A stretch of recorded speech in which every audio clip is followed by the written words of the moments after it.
Hack হয়েছে জনপ্রিয় Islamic বক্তা মিজানুর রহমান আজহারীর ইউটিউব চ্যানেল। মঙ্গলবার প্রথম প্রহর অর্থাৎ সোমবার দিনগত রাত 2টার দিকে চ্যানেলটির নিয়ন্ত্রণ হারায় আজহারীর টিম।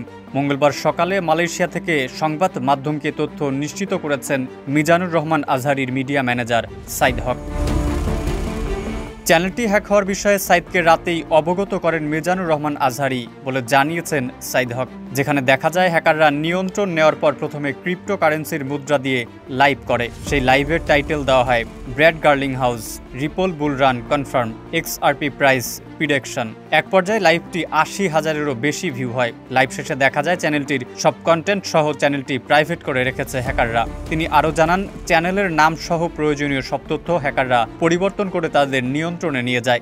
বর্তমানে চ্যানেলের কোনো নিয়ন্ত্রণ আজহারী কিংবা তার টিমের কারো হাতেই নেই। এ বিষয়ে সবাইকে সতর্ক থাকার পরামর্শ দিয়েছেন সাইদ।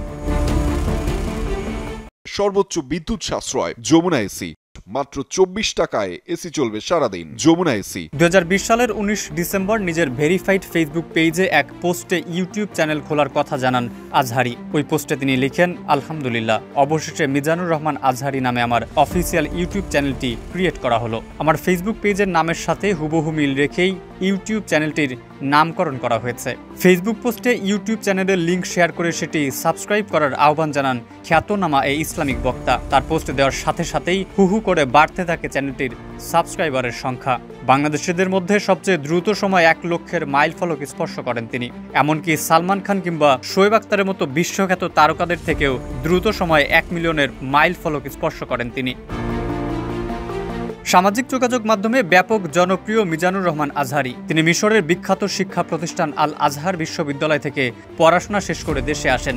আজহার বিশ্ববিদ্যালয় থেকে পড়াশোনার কারণে নিজের নামের শেষে আজহারী যুক্ত করেছেন তিনি। দেশে ফিরলেও বিগত আওয়ামী লীগ সরকারের রোষানলে পড়ে দেশ ত্যাগে বাধ্য হন তিনি। পাড়ি জমান মালয়েশিয়াতে। আওয়ামী সরকারের পতনের পর দেশে ফিরেন তিনি। তুমুল জনপ্রিয় এই ইসলামিক বক্তা এবারই প্রথম হ্যাকিংয়ের শিকার হননি। এর আগে তার অফিসিয়াল ফেসবুক পেজ একাধিকবার হ্যাকারদের কবলে পড়েছিল। মেহেদী হাসান, ইত্তেফাক ডেস্ক।